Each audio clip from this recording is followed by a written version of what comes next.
level when life was demanding of you. The best and fastest of life, all the things you've been through. Just a word of advice that I hope that you use. An open mind is a weapon, you were born with the tools. I'm trying to provide a message only few will receive. See, the problem isn't the problem, it's the way it's perceived. Is you lying in the soil or you climbing a tree? See, the bottom isn't the bottom cause there's roots underneath. You should listen to my music cause it's truth that I speak. I promise you got the keys, watch the heights that you reach. Watch your income. Hello, my name is Gregory L. Boo Jr. Most of you guys know me as Buddy Goo. This is an APJ Foundation production. And today we want to thank you first for tuning in to this one of our many podcasts. And today we want to basically touch on drugs, the effect that drugs and the war on drugs has had on our inner city community, along with APJ's plans on reconstruction. When we say reconstruction, we mean to rebuild. So with that, I want to introduce you to the rest of my cast, or let the rest of the cast introduce themselves. We're going to start with the APJ Foundation's president. Abdul Jamison, APJ Foundation president for the APJ Foundation, the APJ podcast, and other organizations that I have amongst the business world as well. The Collision Center, the mobile tire service and things like that. But just give me a little breakdown of who I am, and I'll pass the mic. My name is Jalal Jameson Jr. I'm an artist. I'm Abdullah's nephew. I'm just a person that's from York, Pennsylvania, and I see the struggles of our community, and I want to help get involved in any way I can. See, we told you. We're doing our best to bring the youth in and give the younger citizens of York City and also the older citizens of York City. We want to try to mathematically bridge the gap between the youth and the elders. The only way that the youth is going to be able to, let's say, survive in this day of mess is for them to have some form of anchor, something that they can hold on to, right? To help them and guide them through this present stage of this age of mess that we're going through. Abdul, I ain't sure. I heard it was some kind of gun violence last night. Did some guys get shot last night? Yeah, I think, I'm not sure offhand exactly what happened, but I heard it was two different shootings. One was, I think, a domestic dispute where was a new lover and a former lover feuding over a female, and the other one I don't know, but yeah. It's like this gun violence is extremely bad, and one of our main goals and objectives is literally to stop this gun violence. That's, so I wanted to bring up the fact that, they did have some, I was seeing it on the news that they had 3 shootings last night, they said. Right. So this is bad, especially for York City. In touching on drugs and the psychological effect that drugs and the war on drugs had on the inner city youth, right? You would have to literally go back into the 80s, right? It didn't go back further than that because it didn't just start with Ronald Reagan. It started way before that with Nixon. But the point I'm trying to get across is that when they say they declared a war on drugs, right? Meaning that drugs is just a chemical. When they say they declared a war on drugs, in all actuality, what they were saying is they were declaring a war on the inner city youth and the inner city elders, but mainly the inner city youth, because the inner city youth is mainly the ones who were actually caught up and swept up into this actual drug epidemic. So we want to discuss the psychological, not just because you have a thing whereas you will have a physical effect where they'll just, people will come up, people will end up going to jail, and then you'll have people who, you have mothers and fathers who have abandoned their children, and you'll have kids who have felt some kind of physical harm or discomfort or participated in drugs and dealt with drugs and been given the drugs by elders. Then you will have a long-term psychological effect. The psychological effect is that after all that's done, after the mother did actions and deeds, right, that caused the kid to no longer respect them, after the father went to jail and by trying to get to drug money, abandoning the home, right, there's a psychological effect that comes after that. It's a chain reaction that most times we don't see outright when it's physically happening. But after the act is already done, the psychological effect lasts for decades and decades, generations and generations, because we don't have the ability to come back from the psychological events and the physical events that actually took place. But before we actually go into that, we want the little young brother Jalal to give us his testimony, give us a little testimony about your experience with drugs and your experience with dealing with drugs and how you got into them and how you basically got out and found yourself here at APJ trying to make a better change for yourself. And not only that, but just the fact that what you and the peers in your group are experiencing with because now the drug has switched to marijuana use, and this is a big problem as well. And we want to touch bases on that and get your thoughts and opinion on that. And what do you see? Go ahead. I've seen a lot of issues with drugs in my peer groups, but I gotta start off with myself to relate to everything. So when I was young, I was introduced to, before all these recreational drugs, I was put on Ritalin at the age of 8 years old. Just like any other kid, I was hyper. I didn't like what they was teaching me, so I didn't really pay attention. I didn't have much self-discipline in order to sit through a 50-minute period class and take interest in something I didn't like.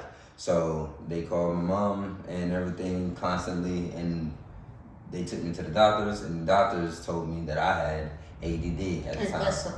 And they prescribed me to various different drugs. Ritalin is the only one I remember, but I remember paying attention, and I was put on at least 3 different types of drugs. Fast forward into middle school, that's where more peer pressure starts to come around, because a lot of other kids don't have it like me. Like, I had a pretty good upbringing. My mom cared about me, but a lot of the other people, parents give them drugs. A lot of other people's parents were abusive, and a lot of other people were exposed to different things.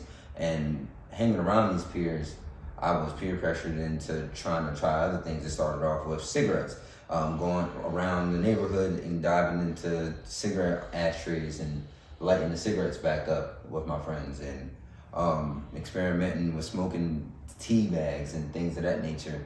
And these things seemed innocent at the time, but they connected to what I'm going through now. So fast forward, in 2014 is the first time I ever tried marijuana with my friends. And I enjoyed the feeling. It was real mellow. I'm normally what they call anxious, where I couldn't really express myself around people. I couldn't really sit in social gatherings without feeling like people were judging me and things of that nature. So when I smoked this marijuana, it changed that for me. I went through paranoid feelings at first, but the more I tried it, the more I got used to it. And it became really recreational for me. I would smoke at least 5 times a day. And slowly, I stopped taking interest in the things that would normally interest me. I was in boxing. I stopped doing that. My grades started to deteriorate. I started skipping class. And I didn't connect none of this to the marijuana uses at the time. But now that I'm 23, looking back on it, to this day, when I smoke, I have a lack of motivation to do anything. I learned that it dehydrates your brain. It takes oxygen from your brain, so you physically can't focus on one task at a time because your brain's not hydrated. And there's a lot of other effects that marijuana have. It can also be a gateway to other drugs, because every drug has a tolerance. So when you grow a tolerance to this, if you're still going, it don't stop your problem. So if you're still struggling with poverty, you're still struggling with anxiety, you're still struggling with day-to-day problems, you're gonna try to run to something stronger. So a lot of our generation, my generation, Generation Z, we're dealing with other drugs like Percocets versus an opioid. We're dealing with Xanax and different psychedelic usage, and people are using drugs as this way of escaping reality, because they don't have the tools to change the reality or change their mindset on reality. And that's what I see. You had someone go for it? No, go ahead. Let me touch on 1 or 2 things first, right? I think it's imperative to note that you have identified, which is a good thing, that you have identified that the first time that you ever actually used drugs, right, was a medication that was prescribed to you by a doctor. And that's real important and real deep. You see what I'm saying? Because if you don't understand this, right, you can't see it, but the first drug they gave you, right, was sugar. The first drug they gave you in all actuality was way before the Ritalin. It was sugar, right? So, but they call that a legal drug, so you wouldn't identify that as a drug. Even though the Ritalin was legal, it was prescribed by a doctor, right? But in all actuality, the very first drug they gave you was sugar. That's one of the principles that we teach here at APJ, because we have healthy living, healthy life choices, and a healthy style of life. I said it better, healthy style of life, healthy lifestyle, healthy choices. But this is one of the things that we teach, right? When I'm saying that sugar, right, was your first drug, when you have sugar in a child, right, they call it ADD. They say hypertensive, but they give you sugar when you was growing up. Before you ever went to school, they was pumping you with sugar through your cereals, on TV all the time. When you watching TV, they tell you get this kind of cereal, get that kind of cereal, and they pumping you with sugar, right? Your mother and father don't know it, right? But they're buying the things that they're advertising on TV, and they're saying that this is good for the kid. So you're taking these certain foods in, you eat these foods that's supposed to be good for you, which really are not healthy. They pack with sugar. So when you have sugar in the child, they call it ADD, right? ADHD. When you have sugar in an older person, they call it Alzheimer's. When you have sugar in your eye, they call it glaucoma. When you have sugar in your blood, right, they call it diabetes. Wow. So the point I'm trying to get across, right, is that they pump our society with all this sugar from Jump Street. So the first time you took a drug wasn't when you took, was a Ritalin, right? The first drug you took is when you ate that bowl of cereal. You see what I'm saying? Before you went to school. So by the time you were at school, you so hyped up on this sugar, this drug, that more people die off of than any kind of cocaine, weed, or anything else, right? That by the time you got to school, right, you was already pumped with a different type of drug that they call legal. Go ahead. Interesting that you say that, because I know the effects of sugar and how it gives you that rush and then you crash. I was always wondering why after school, I never wanted to do my homework, but I didn't have the energy to. After 7 hours, and because they give you the sugar in school too, and the milk and all that, they give you snacks. So you constantly been drugged and you're wired up. So you crash by the time you come home, so you can't even physically do homework. All you can do is sit there and watch program TV. And the teacher tell your mother that you suffer from you can't pay attention, you too hyper. You ain't too hyper, you got pump with all these drugs, all this sugar. Then when you get with a mom's like, I don't see him too hyper, right? He want to go to bed. Wow. But then they give you a drug called Ritalin. You want to touch on that for a second? No, go ahead. Okay, they give you a drug called Ritalin. So this starts the process. But the point I'm trying to get across, the reason why I put the sugar out there, right, is because most of the problems that we have, right, comes from this society that we live in. Now, I'm not against the society we live in. I'm pro-American, pro the American society, right? I'm pro all this, right? But it's a capitalist society, and mostly everything that we have in life is based off of producing capital. Let me give you an example. Let's say it's cereal milk. You know you shouldn't, in all actuality, cereal and milk aren't good to eat together. Fish and rice. In all actuality, fish and rice aren't good to eat together. But the people who, like, you know why it's a show they had, I said, the foods that built America. You see what I'm saying? They had the men that built America, then they had the foods that built America. Well, the people who was producing these foods, their goal and objective wasn't health or long life longevity, right? Their goal and objective was to get some bread. So in all actuality, you should never eat a protein with a starch, because they need two different digestive juices. One is an acid and one is an alkaloid. Your body produces those. Now, if you eat a potato, right, with a meat, or a bread with meat, like hamburgers at McDonald's, if you eat those two together, right, the digestive juices inside of your body automatically counter each other. They can't work at the same time. Yeah, so either your digestion is arrested, period, or one of the two will get digested. Maybe the meat will get digested and the bread won't. That'd be good. If the meat get digested and the bread won't, then you cool. But if the bread get digested first and the meat don't, then the meat sits inside your stomach and becomes a bacteria and rots. It becomes a bacteria. So digestion is arrested. But this is not what we're going. We didn't come to go on that basic fact, because we want to talk about drugs, what they call drugs, right? In the war on drugs. But all this stuff is part of our health project that we have here. So since it's coming out, I just had to let that part spill, right? So we talking about drugs and the war on drugs, right? So in actuality, you have to, it's real deep, right? Because most people won't know this, but in the early 80s, Ronald Reagan declared a war on drugs. Now, before then, we have to understand where this specific, I want to touch on this specific war. Where this specific war come from. You ever see that? They got a show out called Snowfall. You ever see that show, Snowfall?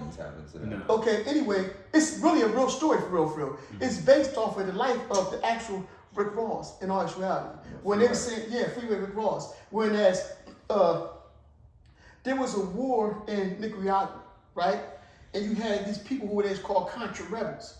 And the government, the president, wanted to back Ronald Reagan at the time, and the CIA wanted to back the Contra rebels to overthrow the government of Nicaragua, right? But they couldn't get a bill passed to get funding for it.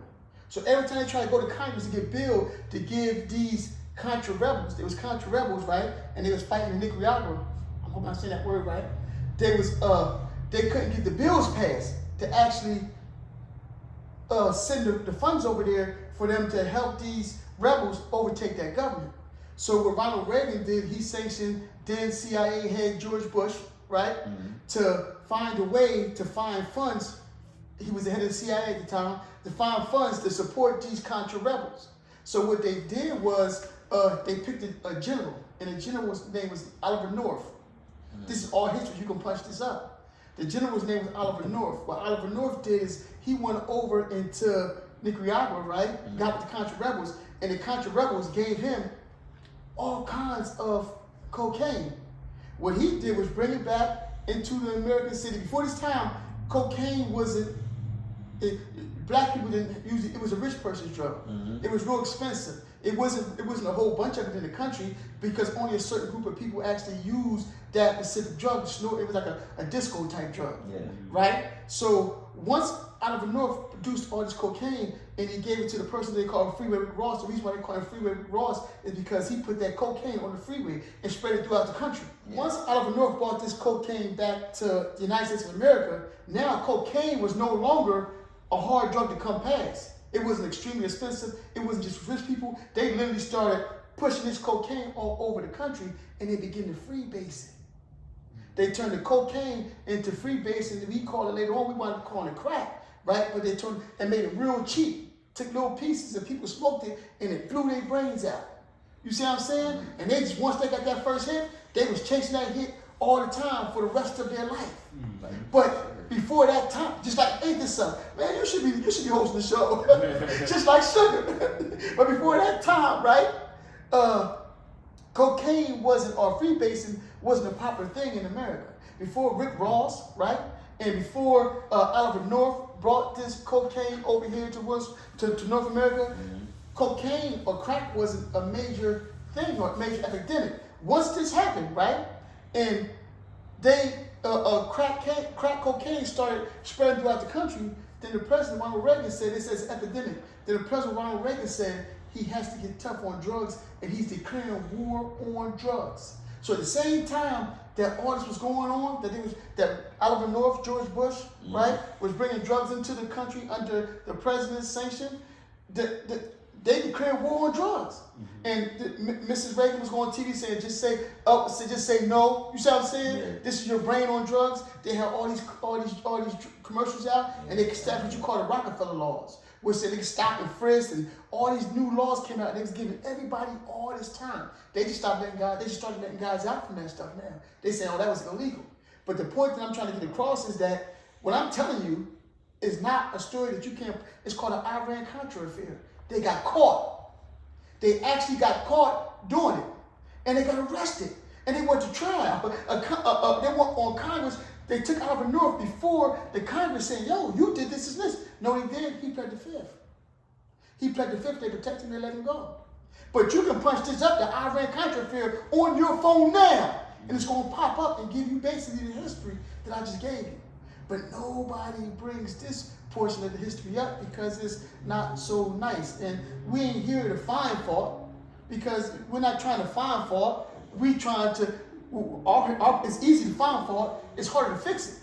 You see what I'm saying? So that's past tense. That milk is spilled. But we want to at least make sure we got a history, right? To know that where these, when they say a war on drug, that we're not just talking, it's not hypothetically, right? It actually was a war on drug. They produced billions and trillions of dollars and gave it to the police forces throughout the country, and they began to crack down on the inner city communities where they was putting fathers, right? Fathers, they was taking fathers off the streets and putting them in jail for 20, 30, and 40 years for minor crack sales. And they was taking people, took all the men off the street because everybody was doing everything they could to get these drugs, right, to sell them. Some was getting them to smoke them. Some was getting them to sell them. So you became addicted by using the drugs, or you became addicted by selling the drugs. Whichever way you came, you wind up being either arrested, killed, right, or a plague to your community. Before this time, there was no such thing as hurt, like a dude to say, they don't care who it is, they'll kill the witnesses and everything. There was no such thing as killing kids and none of that stuff like that. We don't do no stuff. We don't do that in our communities. We don't do no stuff like that. You don't just, when dudes back in the days when they hustled to help to produce for the community. They took the hustle and brought it back to the community. I'm ABJ, so I ain't gonna be in no crime. But I'm telling you that back in the days, the elders they were the girls and the guys that would go out and get clothes. They would come to your house and say, "What size clothes your kids wear?" And they would take down the size clothes the kids wear. They would go commit a crime. I don't know what they was doing. They came back with the clothes, and our family paid for them. You grasp what I'm saying? It was like, I'm not justifying anything. I'm just saying that these things happen. When people hustle, they hustle for a reason. It was something that had to do with the community. They were trying to feed themselves or take care of their family. This drug, this crack stuff, really destroyed the inner city community to where they gutted it.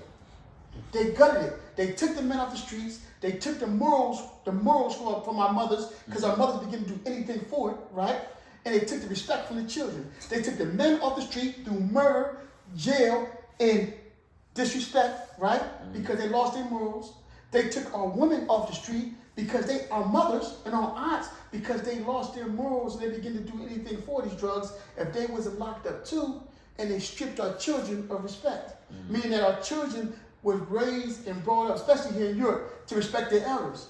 You know, to look up to their elders and take guidance from their elders. But now, when they ain't got no father to teach them that, and no mother with the morals and principles, right, or the standards to teach them that, right, now the kids is left. It's a generation that ain't been taught anything. They ain't been given no morals and no principles. You see what I'm saying? So now this whole generation is lost. And if you lose one generation, guess what you're doing? You lose another generation. It ain't just one generation lost. If that generation is lost, who's going to teach the following generation?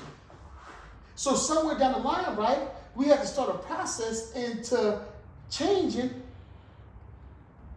this narrative. We got to rewrite the narrative. The first thing we got to do, we understand it's about crack and stuff, but the very first thing we got to do, right, is go back to the sugar.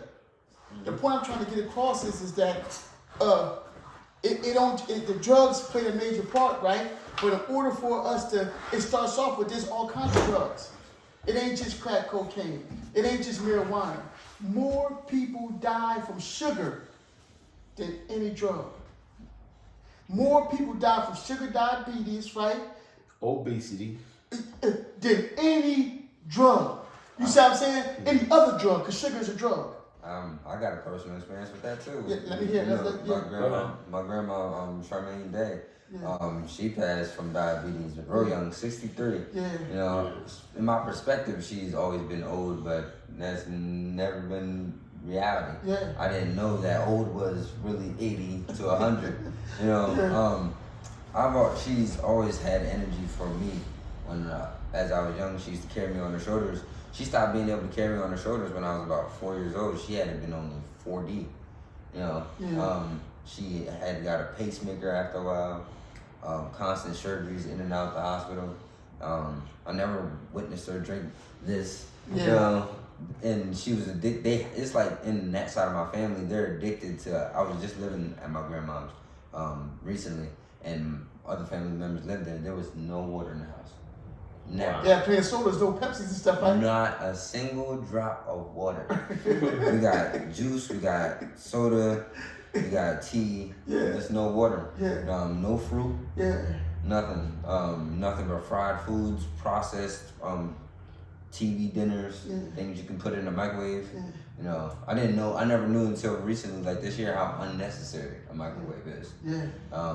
And so I lost my grandma to diabetes real young, and made you relook at things. And to this day, I'm still trying to figure everything out. You know, I'm really trying to understand what healthy living is, wellness as a whole is. One of the things I want to kind of get back into touching base on is the fact of how drugs are affecting our community and affecting the youth and the thought process too, as well, on the when it comes to the violence, when it comes to the motivational, when it comes to wanting to get up and go to work, to be productive.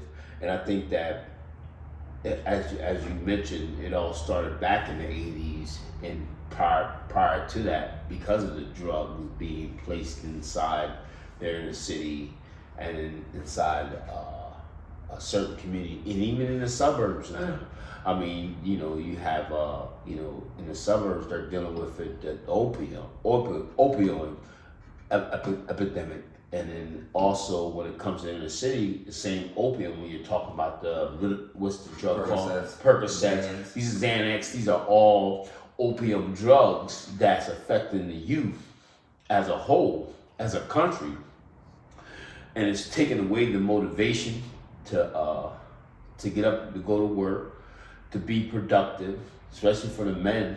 You know what I mean? Because we always was used as being the providers, and everything is kind of falling back on the women, and they're taking a role of being more responsible than the men at times. And I'm not saying that that's the sole point of it all, but at the same time, we have to come up with a narrative where this is being talked about, and that this is being conversated amongst the social media platform. Also, when you're sitting amongst each other, what are we producing every day besides smoking weed or taking these pills? What are we really producing? And then this is the thing that where we have to really say, well, we're really not accomplishing anything. And that's the biggest thing. People get a little bit of, they go on a job and do a little bit of work, and the next thing you know, they're burnt out because of the physical effect, the drugs and unhealthy living, as far as food, processed food, everything we talk about, to not having energy to produce. And these are the things that have been plaguing the United States, the inner city community, everywhere for decades now, that's causing not able to be productive because of what we're putting in our bodies. And this is when it comes to the drug effect. What is it doing to our parents? What is it doing to our teenagers? And how are they coping with the constant use of needing to wake up and have a blunt and to smoke the marijuana? And what physical effect are they having on you guys? And what's your thoughts? I feel like it affects everything, and I feel like everything connects into it. The physical health, in terms of their everyday decisions. Like I was bringing up the water, this is a big thing. Like I feel like a lot of people don't wake up and drink water immediately. Like you said, I'm glad you said people feel the need to wake up and smoke a blunt, because before I got into loving and taking care of myself, that's what I was on. I wake up first thing, mindless scrolling, instant dopamine hit, mindless scrolling, ha ha ha ha ha, and then roll up and smoke. Right. So I'm getting excited, I'm getting my laugh, and I'm getting another dopamine hit. So now I don't feel like I have to do anything. I genuinely don't feel like I have to work out. I don't have to get up, be productive. I feel like I'm accomplished because I'm celebrating technically. With a good laugh and a good blunt already. I didn't get up. I didn't do anything. I didn't put anything in my body. I'm not hydrated, so I'm already tired. I wake up at 6 and I'm tired by 9. Wow. You take a nap. That's 3 hours. It's 12. You smoke again, and then you don't eat. And that's where a lot of people. You ever heard people smoke? Like I used to when I was in high school. I used to be a football player. I was big. I weighed 250. And I started smoking and I lost mad weight, and now I'm 160. Right. And that's what happens. A lot of people don't even prioritize eating or anything. And they lose a lot of motivation that way because they have no brain fuel. People don't. I stopped reading. Like I said, I started mindless scrolling, and that's another thing we can talk. I feel like social media is a drug.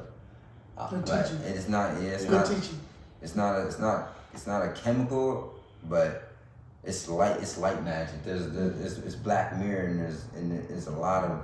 We don't understand how lights affect us, how sounds affect us. There's a lot of things that go into our functioning as people on a daily basis, and especially underdeveloped kids. Like your frontal cortex in your brain doesn't even develop until 24 years old. So you're not even fully developed, and you can't even really think rationally for yourself. So you're just being fed these ideas. And then add that on with the marijuana use and the pill use and everything else, and then you got your brain is fried. Just like what they say on that commercial, this is your brain on drugs? Yeah. Your brain's fried. Yeah. Wow. And I felt that, and it's still, to me, every day it's a fight, a genuine battle to gain control of my mind. And I have good intents. I'm a good person, but I'm still just fried, to this day. So let me ask you a question. What steps do you think that we can make, right, to get the attention of the people? You're 23, right? 23, yeah. So you said if you're 23, that means your brain hasn't even reached maturity yet. Nope. It sounds like it did though. But what do you think that we need to do to get the guys, maybe of your age group, a little younger, to start thinking the way or seeing the things that you see and doing the things that you're doing now? Because the way you're communicating to us right now, it seems like you taking the right steps that you need to take to be the person that you need to be. We need to know what steps we have to take, because one of our goals is to bridge the gap of lack of communication. Yeah. There's a gap of lack of communication against the elder, productive members of society and with the younger youth today. And our goal and objective, one of our main goal and objectives of this podcast, right, is to understand the language of the youth. Mm-hmm. We need to understand the language of the youth so we can understand how to communicate to the youth and have them see, right, a better, different choices. You see what I'm saying? Most times we believe that our options are limited. You see what I'm saying? And our options ain't limited. We believe that our options is subjugated to what you see on your Facebook media, as you were saying. Yeah. Suggestion is the most dangerous drug in the universe, because they always make you think it's your ideal by propagating it and putting it in front of your eyes, and you think this is your ideal, but in all actuality it's somebody else's ideal. Right. But getting back to my initial question, what steps you think that we can do to, can you think of any steps that you think we might be able to do to help with us communicating to the youth? Because that's our main goal and objective, is to save the youth. Well, you guys are actually doing it right now by bringing the youth in and asking these questions. The youth, I genuinely feel like, because of a lot of generational trauma, a lot of the youth feel misunderstood and unheard from their parents, because their parents didn't have the emotional capability to feel their children. They were too busy, and it's not their fault, because shout out to Henry Ford and his 7-day week now. They're too busy trying to feed and provide, so they can't be present with their kids emotionally. Now, I mean, I remember coming up and it stopped crying. That's not normal. You're a human being. You have to, before you knew words, you couldn't express yourself, so you cry. But parents are so burnt out from work, so tired from trying to provide, that they can't emotionally be there for the children. So as the children do develop and be able to communicate, they stop wanting to. From 1.5 years old to 2, they're already watching their parents, and I see this with my daughter. She's letting me know whether she's comfortable to come to me or not with a good cry. And it's about how I respond. So I remember a lot of times, like, and not to throw him under the bus, but my dad personally, coming in with questions or anything and not getting response for hours. And it doesn't sound realistic, but I genuinely would go to him and ask, like, can I go skating? I guess he was burnt out. I don't know what he dealt with, but this is the problem. He never communicated, but he would genuinely just sit there. And it would get eerie, and I'd leave because he didn't respond. And come back, we ask the same question, he would sit there. But now we're kids, we're persistent, so I'm sitting there until he responds, and he would finally respond in this monotone yes or no. And there's always that bridge and gap of communication, and I feel like when he was a kid, he tried with his dad and his mom, and his dad and his mom tried with their parents, and there was these always emotional, mental, and physical gaps, and spiritual. That's not the topic right now, but even spiritual gaps amongst the kids and the adults. Yo, that was good stuff there, bro. Because in actuality, you gave me a teaching. I think I got the answer already. Because that was a real good teaching there. And that's literally what we was looking for. So in all actuality, some of our main attention got to be to the parents. We got to try to re-educate the parents, right? Because them is the ones who've been abandoned, because they're the generation that actually got abandoned. You grasp what I'm saying? Yeah. So there was a generation who was abandoned, and they was desensitized. So a lot of times we have to find a way to communicate to those parents and resensitize them. We need situations like this, like you just communicated. We need them to see situations like this that will resensitize, like, yo, do I do that? Right. Do I ignore my child? Yeah. You see what I'm saying? Because I'm tired. Yeah, because I'm tired. Yeah. So we need situations like this. This was good. Yeah. You gave me a teaching for me to build on for future communication, because in actuality, all the children learn, all they want to do is be loved by their mother and father. So, And if they're loved by, go ahead, Andrew. yeah, and you're absolutely right. One of the things what I love about this whole, me giving your own personal experience and your own personal dialogue and how you translate that to what you was feeling, what you dealt with, and not only that, but it was real. I think a lot of young youth are dealing with that with the parents, and not only that, but the substance abuse that comes along with that, because you got the drugs, you got from the marijuana, from the alcohol to the whatever you Cigarettes. get the constantly one of the things that I hear a lot, and correct me if I'm wrong, is when you don't have that fixed, the crashing, the irritability. People are irritated when they don't have that blunt, and they don't know that now the communication between the adult and the child is different, and you're dealing with that, and the kid he's only being naturally who he is by asking questions, but the parent is so irritated because they're coming down off that high and they don't have that fix to communicate, and it could be on both spectrum, from the teenager to the adult. And one of the things that even in our society, especially in the inner city, is that people are substituting physical health, eating right, diet, and exercise with marijuana, drugs, alcohol, and all the other, and even food. And this is where the breakdown in any household or even any community that's having a major effect. And this is a major effect of the drug use, the psychological effect. And this is the biggest part that I think a lot of us, in our community, black, brown, or white, are having when it comes to the drug use, is that constantly trying to substitute their problems with a fix, and and not dealing with reality as a whole. And I think that's one of the things that that I get from what you was just telling me. It's just that it's like people are not dealing with their own personal emotional trauma and the trauma that, you know, and then the drugs are actually compounding the issue, and that's what's happening more now than ever. People feel weak to speak on their emotional problems, and I noticed that. I don't want to keep bringing up my brother. I love him. My dad, though, like, it seems like he feels like less of a man when he says, I'm hurt. Like, that hurt me. Your actions affected me, and I feel like you were wrong for that. Can we talk about that? And people aren't ready for that, because a lot of teens, especially teenagers, I remember me being a teenager, I don't know why I was like this, but anytime somebody come to me with some criticism or something, like trying to explain to me how my actions affected them, I try and brush them off. So that means you gotta be persistent with that teenager, because that seems to be just how teenagers are.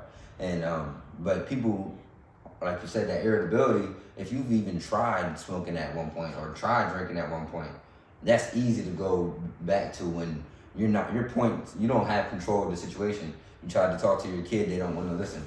You know what? Forget them. I'm chilling, let them do whatever they want to do. And then 10 years go by and they're locked up, and you're wondering how they got locked up, but what went wrong. Right. I feel like you gotta be persistent. Or end up in the graveyard, you know what I mean? And that's what can happen. Yeah. And dude, I believe that you were expressing that we need to, that not only do we have to see it from the user's perspective, right? We want you to give us a slight little testimony on the dealer's perspective, because everybody knows that. Yeah. That's your original history. So one of the things that I think, you know, as everyone knows, you know what I mean, the background of me being in the drug game, family members, things like that, and being in that world, and it was at an early age, started out when crack did come in back in the late crack cocaine came back in the late 80s and the early 90s. So we speeded up. I mean, like, going back then, I could remember my experience with the selling drugs, you know, while everybody, I mean, I remember it was pagers at the time, so we had pagers. So that's how we communicate with the user. And I would have my pager, and I remember one time at football practice, and my pager went off, and you know, I kind of told them, like, I'm gonna come out on this type of amount of money. So it was like a $300 sale. So, you know, me, I'm like, I'm gonna get this $300 lick, and I left practice. So these are the things that I experienced and I felt, you know what I mean, like, growing up at a young age, mind you, in my freshman year of football, and able to have, I was a 9th grader at the time, and in York High, and experiencing that, you know, to having that type of money back then. You know, I would go to high school with, you know, just in 9th grade, I would carry like $3,000 to $4,000 on me at a time, and I would also so we would also, a lot of the kids that I went to school with, we would go to lunch and they had the fry line, so I would buy everybody behind me fries. So just having that type of, you know, that kind of, I would say, I don't want to say power, but just having that type of, you know. Let me ask you a question. By me and you being close to the same age, right? Do you think it desensitized you towards, not just towards the people in the streets? Because I want to know, did it desensitize you towards the addict, right? Did it desensitize you towards the people in the streets who wasn't addicts, right? But didn't have as much as you? And did it desensitize you towards your children at home? Meaning that, do you think that you participated in any of the acts that the little brother said, where, like, when your son or any of your children came and tried to communicate something to you, do you think you might have some form of that you was desensitive to it? Well, not from your perspective, but from their perspective. I want you to look back and say, I could have maybe handled this situation different. I could have communicated that different. You see what I'm saying? That you wish you would have changed. Yeah, because the one thing I understood about the drug game, that it's not the real way of living life. So you're becoming part of a problem. Whether you're hustling and making money, you're a part of a problem in society. And one of the things that I realized in the game is that even though I was making the money, I was still part of a destructive mechanism that was destroying household, people that I love, family members. Because, you know, and if we speed up back up into the early 20s, when I had got out of incarceration from when I was a juvenile, and I got in the game and started moving larger amounts of drugs, I understood the ramifications of what I was doing, and ultimately leading me up to walking away from the game on the streets. And I'll give a little testimony on that. So I had a younger cousin that, you know, he just got out of prison, and he started, you know, he was always a good earner. So he's always made good money for me and things like that. So I put, like, you know, I will put a large amount in his possession, you know, for him to get rid of. Then he'd come back, and, you know, I would feed him again. And in one instance, he had took, because I never sold, I only would sell powder cocaine. I never really sold, you know, dope or anything like that. But he took the money that he made off the drugs that I gave him and turned around and bought dope. Then he puts the dope inside of a family member's home, which that family member lived in the projects, and then she got her house raided. And then, so I'm looking at all that, and then now he got her in a mess, he got himself in a mess, and even though I wasn't a part of none of that, I still realized I was a part of it. I was the reason for him being in the game anyways, and him not be able to know that was his full potential, where he could reach. As long as I knew that he was going to be in that game, I knew that he was going to reach his full potential, and I was a part of it. And that's when I walked away from the game, because I had to make a conscious decision with myself and saying that I'm a part of the problem and not part of the solution. So to answer your question about that is the fact that, yes, I looked at, because sometimes I think with a lot of guys, just because they're making, you know, large amounts of money, that they think and they men. I wasn't a real man in the game. I respect the man that's throwing trash than me selling drugs just because I'm moving a lot of product. That don't make me a better man than him. At least he's getting up and doing something honest. I can respect that man more than I even respect myself, because he put in sweat equity to get what he wanted. Me, I'm just bringing a product to society that's destroying society. And that I had a problem with. So to answer your question, I look at a lot of things when I was in that game, and even though I reached a plateau which many probably would never have in this small town. I mean, in 4 weeks, I did a 4-week span, and $1 million ran through my hands. So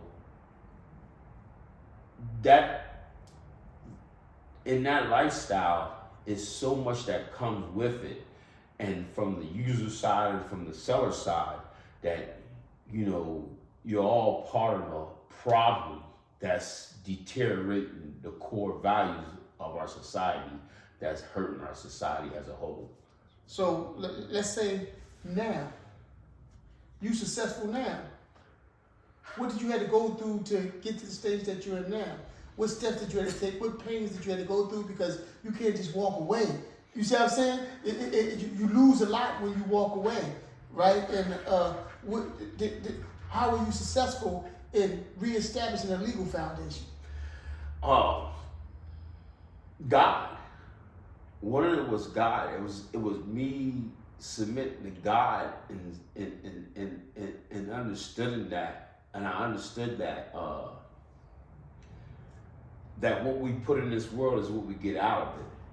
And one of the things, I didn't want no longer parts of anything that was going to destroy the people that I love, and not only that, but other people as well in our society.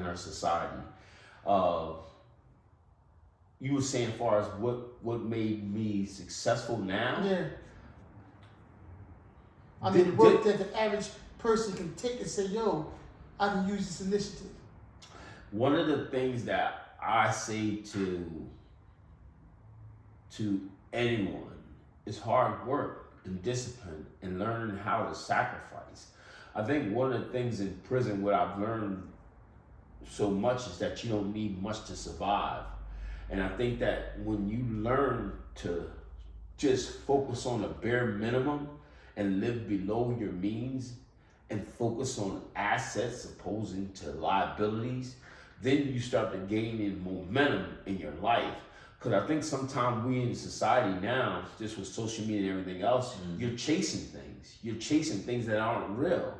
And until you can understand that and take a step back and say, well, why do I need this? If this car is getting me from point A to point B, why do I need this car? And it's costing me this amount. But this car cost me this amount, and it's still giving me the same, still serving the same purpose. So the key thing to life is learning to be thankful in the moment For the things that you got. where you're at. Let me ask you a question once. How many times did you go back and forth to jail? How many times were you arrested and put in jail? At least 1, 2, 3, about four times. Okay, so hold on once. So since you made this decision, how many times have you been put in jail? After you made the decision to make a change? At all, I haven't. Okay, so that's a key. That's a key motivation right there.